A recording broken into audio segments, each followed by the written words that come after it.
All right, everybody, what is going on? This is your boy Greg, and welcome to another installment of the Beer Flow Podcast. How's everyone doing? You guys good? All right, just checking in. All right, so this episode, I had the pleasure of hanging out and had a quick conversation with my man Michael Lacross from Morgan Territory. They are a local brewery that, my bad, I didn't know about them. I found out. I'm not going to spoil the story. I'll tease ahead. You guys will hear the story about this, but they're doing great stuff over there. They have some really fantastic beers. Usually have about 15 to 16 beers on tap. Actually, one of their beers, their Keep It at 100 IPA, made the Beer Flow top 5 beers of the 2017 summer. So they're doing good stuff over there. So I had to go and talk to him the minute I went to the brewery. It was great. Loved it. Welcoming atmosphere. So I had to sit down with him. It was a quick conversation, but I have a really sneaky suspicion that we're going to be talking to Michael and his crew a lot in the future. So kick back, grab a cold one, listen to my conversation with Michael where we talk about the industry a little bit, talk Great American Beer Festival, and we find out if my mother-in-law is actually cooler than me. All right, so here's our interview with Michael Lacross from Morgan Territory.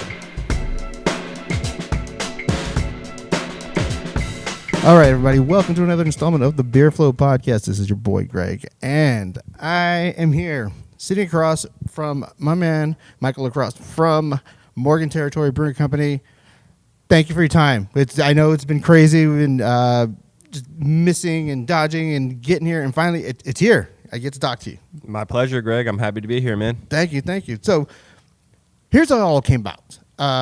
My mother-in-law, she knows I do beer stuff. She knows I like beer. And one day she slips me this little local newspaper, little flyer, and it said, something in the local brewery, Morgan Territory in Tracy. And I said, there's a brewery in Tracy? And this was literally just what I come to find out later is it was about 2 months before your guys' 1 year anniversary, and I had to come down. I came down, and you and everyone here was just great. They took care of me and a couple of my neighborhood chuckleheads, took us on a tour, and more importantly than anything, the beer was freaking fantastic. So on behalf of myself and the neighborhood chuckleheads, thank you so much. You're doing great stuff here. I appreciate it. It sounds like your mom's a little bit more hip to the streets than you are, though, man. I'm a little concerned. Man, the shade. Yeah, I had no clue. I mean, to give my mother-in-law, proper due, I had no clue, and it was right around that time I started hearing other people's, other like Facebook groups. They're like, "Hey, have you checked this out?" I'm like, okay, so now it's a done deal. So after coming down here, after talking to you, talking to some of the staff. When I did come down, you guys were just preparing for your 1 year anniversary. You guys had a big, huge blowout. How did it go? How's the year been for you guys here? Well, first off, it doesn't really surprise me that that you say that you had no idea we were here. We don't really do any advertising. Like so far, strictly, it's just been word of mouth. But that being said, even with just that, we're getting starting to get quite a cult little following here. As far as how we are, we're about 15 months into it, a little bit over, and 1 year anniversary was outstanding. We had a really great turnout, just both amongst our fans, but also a lot of people with the city here took the time to make it down and show their support and show that they appreciate us being here in town, which also means a lot. So things are going really well. We got some pretty significant things here on the horizon. We've got bottled product here coming out shortly. Actually, we'll be bottling in 2 days for the very first time, at least our own product. We've done contract brews for other breweries, but it's something special when you start seeing your own product getting out there into retail packaging. So that's coming up here very shortly. So okay, so I know that I've been to a few other breweries, and I know that they do some contract. And so what I'm really concerned with, not so much concerned, because when you put out a good product, it's going to be good, and you will have your loyal consumers. with all these changes that are going on in craft beer, with smaller independents getting scooped up by the big guys, with the bottling, is there a little bit of trepidation as far as this is kind of the foray? How much do you guys see yourself expanding in the next few years, maybe? It's a good question. I think you're alluding to kind of a lot of the competition that's out there and the competition for shelf space and so on and so forth. Right. We stand by our beers. We're confident in what we're putting out, and we know that given the chance, people will try it, and eventually, it will catch on. But, that being said, your point is valid. You certainly have a lot of trepidation, entering in the marketplace. You have concern for, your control on the product, the way people experience it once it leaves the brewery, right? You really kind of lose a lot of, your ability to kind of influence how it is stored and where it winds up, whether or not it's in some random store shelf that's just getting the sun blasting on it and skunking up the beer, whether or not it's being stored in cold storage, whether or not it is dated and being sold as dated, and people are experiencing your product in a manner that you don't really want them to experience it. So that is obviously a major concern. That being said, we're going to this with as much as sound a strategy as we possibly can to kind of eliminate those. We're going to be very selective with the chains we place our product, but also the stores and stuff. We're not necessarily about cranking volume of bottles or cans out there. We're more concerned with the overall quality and consumer experience, and that'll always be the case. That is something that we take a lot of pride in, and we won't cut any corners to sacrifice that. So, and honestly, that's really, I think, a lot. So here in the Valley, I don't know if it's the same for people in the Bay, but I know there's a lot of, I guess the best way to put it, just very me. It's kind of like when you're a fan of like an independent rock group, and it's like, no, this is my band, this is my band. And I'm sure a lot of people out here in the Valley, they're pretty territorial, no pun intended, but they like, I love Morgan Territory. I want them to be successful, but I don't want everyone to know, because I don't want, people messing it up. Kind of like, like you said, with bad storing and this and that. I guess what I want to say is, would you say that there's probably more hardcore, crazy, this is my brewery fans coming that are local, or maybe they're just kind of discovering from other areas? Like, I'm not sure exactly how far. I know that you said that you do send kegs out to restaurants and things like that. What are some of the restaurants that you do send the kegs out to? We're distributed from Fresno up into Lodi and into the East Bay, Alameda, Contra Costa County, as well as Santa Clara County. So one thing that's on the close horizon for us as well is to add additional distributors to who are distributing through. Nice. And we hope to expand in the near future into San Francisco and hopefully into Sacramento as well. So that's, but to your earlier kind of point, it's definitely kind of. Craft beer, people take pride in their local breweries. That's definitely not the exception. I would argue the other way, is that a lot of times people take pride in that in their local brewery and want to share that local brewery with other people. So I would say, we still get a lot of people from outside of I call our sphere of influence, within 30, 40 miles of here. We still get a lot of people outside of there coming to check us out, and they were referred to people who they know in this area. So people want to share good beer and good beer experiences, and they'll turn their family and friends onto good beer, and that's where we've seen our success. It's truly been just word of mouth so far. And honestly, that's one of the main reasons why I wanted to talk to you. I was like, I love the beer you guys are doing. I think you guys are doing incredible beer, great stuff, and yeah, I do want to share it. I want to share it with everyone.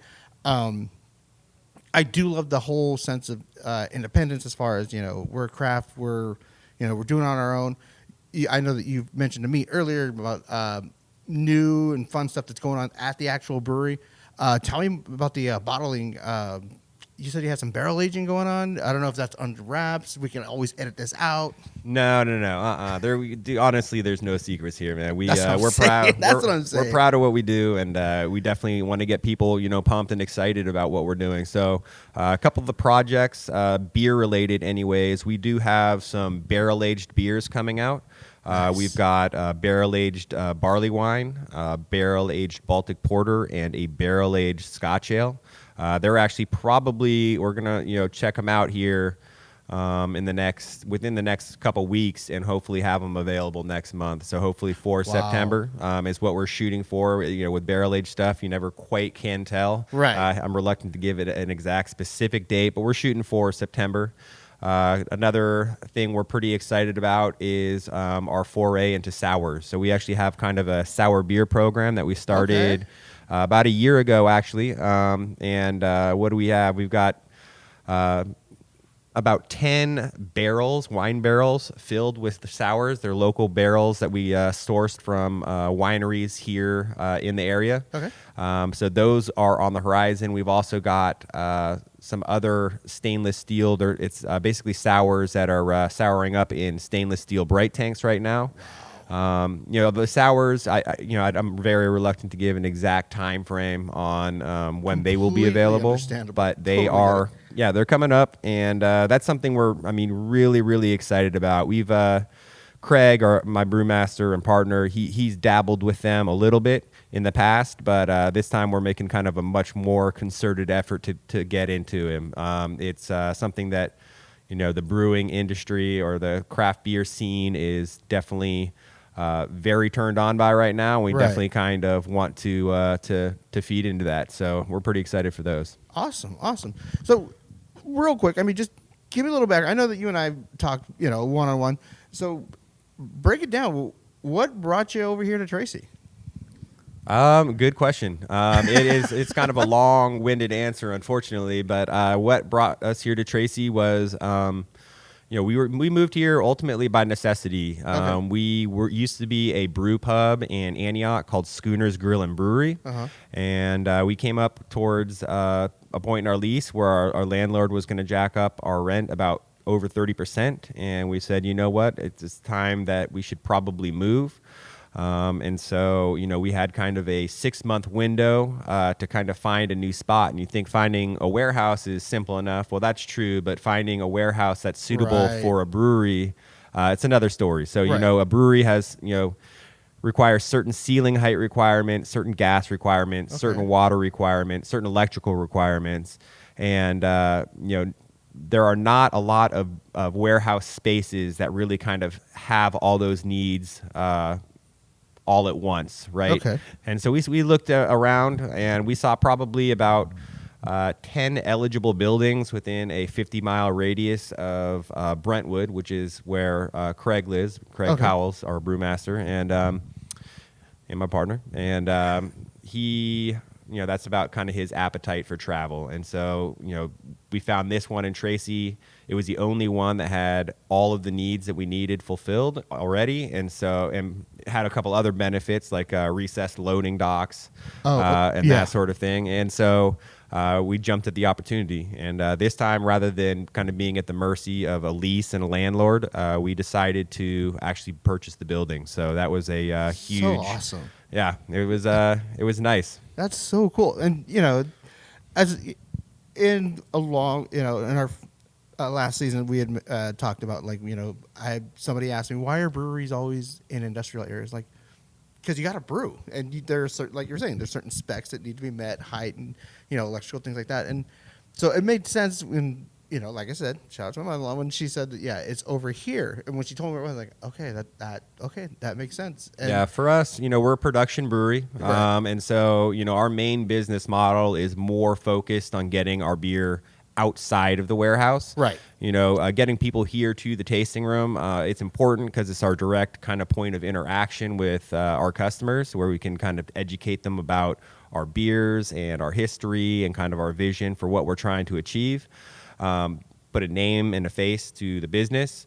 But more importantly, we're trying to get our beer out of here, and paying for retail space for a brewery. It's Right. it's basically 3 times as expensive as warehouse space, and Right. so having that street front. I mean, in a perfect world, we would do that, but Right. finding retail space with 20-foot high ceilings is a little bit of a Yeah. challenge. Well, So especially with Bay Area prices, and Right. even just kind of outside. I mean, I know Tracy's perfect industrial wise. I mean, everything's coming here, and it's just going to get bigger. And I can only assume. I mean, you're putting out such good stuff that it's just going to get bigger and bigger. And I'll say it. Like I said, it's like one of those indie rock bands. I'm so glad I was in on the ground level when it was small, and it's just gonna get bigger and better. It's gonna be awesome. I can't wait. Speaking of can't wait, Great American Beer Festival coming up. Now you told me you just eked in. What was that? Like it was a lost. So what happened? What happened? So many breweries actually want to pour beer there at the Great America Beer Festival that essentially what they have is a drawing for who gets to pour there, and we weren't selected on the initial drawing, and so that meant that we weren't going to be able to pour our beers there. We were still planning on attending, but it ended up being that one of the people who were drawn in the lottery was not going to be able to make it after all. And so that always is the case, and we happened to be one of the next breweries selected to actually pour there. So we were very fortunate, and it's always a good time there. See, it was just meant to be. Right. That's no better showcase. Why not? That's gonna be so cool. And I know I'm gonna be there, so I'll definitely go by the booth, give a shout out, say what's up. I can't wait. I can't wait for the Great American Beer Festival. So, outside of all the barreling and all the bottling, what new beers you got coming up in the next couple weeks, couple months? Oh boy, we've got an export stout. So that is Nice. we did a homebrew competition here at the brewery. Oh, how'd that go? It went very well. Yeah, we had I think over 80. I was something like 87 entries into the homebrew competition. So that and we got them from more than California, as a matter of fact. We got Really? them from five total states. I don't recall them off. One of them was Texas. Wow. One of them was Oregon. I don't recall the other ones, but I mean, it was a really nice turnout. We were really surprised, and the winner of that we decided to brew, which was this export stout. Okay. And we're actually going to enter that beer into the Great America Beer Festival professional amateur category. So we have high hopes for that. It's tough category to judge based off the fact that there are so many different styles kind of being pooled into it, but. We're pretty happy with the way the beer turned out nonetheless. I mean, we're going to be serving it here in the tasting room. It'll also go out to bars and restaurants. Nice. And it was a pretty cool little thing that we did, and we plan to do it next year as well. That's awesome. Awesome. Well, I know you got stuff to do. I want to just pop in, get a quick sit down, and see what's going on, say hi.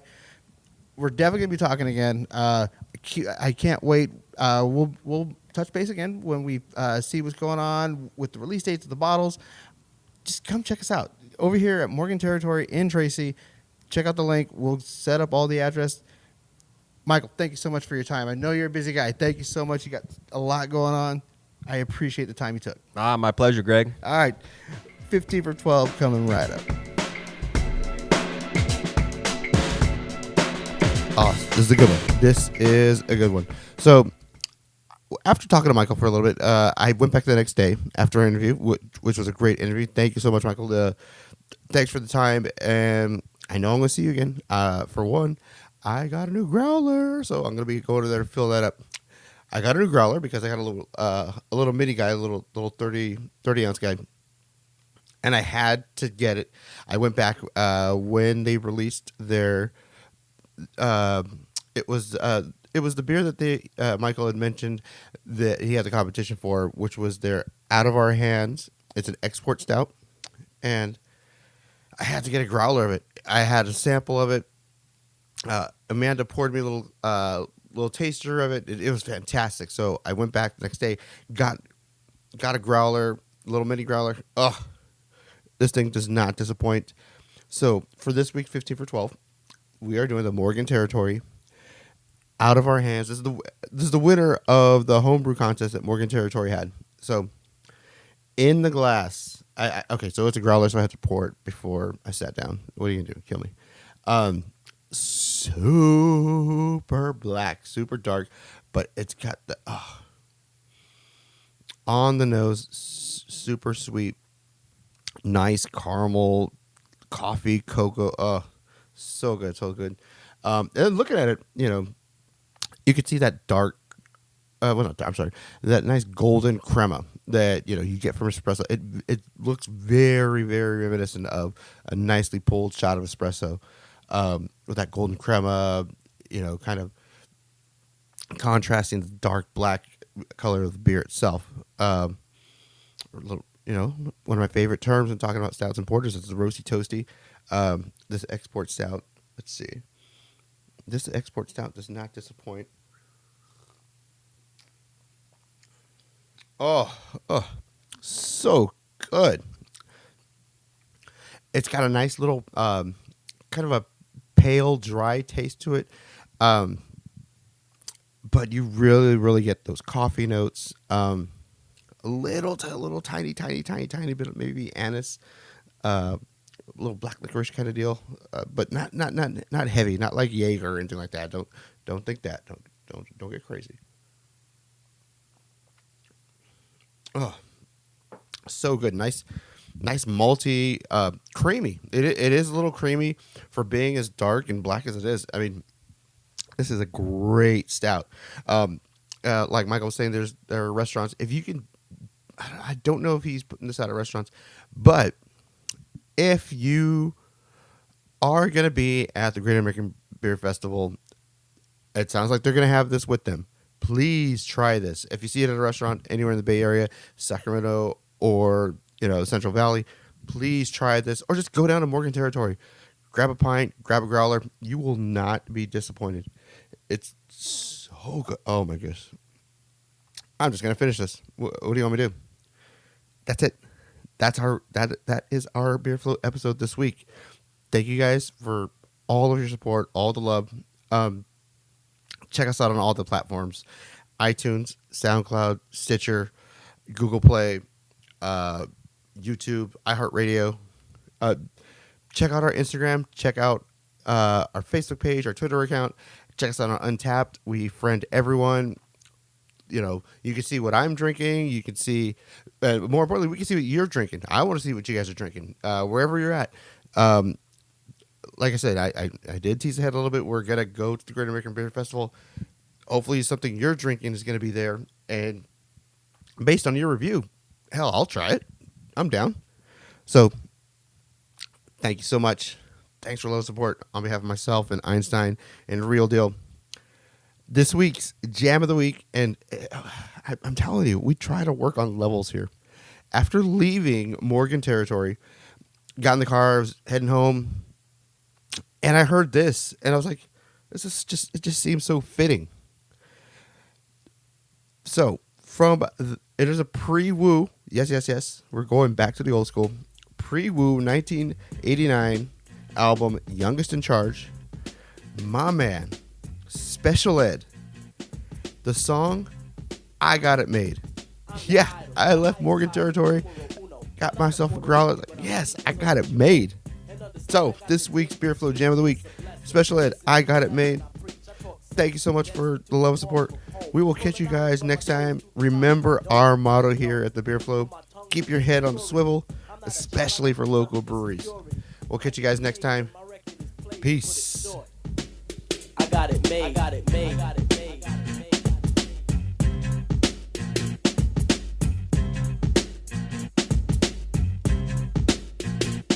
I'm outspoken. My language is broken into a slang, but it's just the dialect that I select.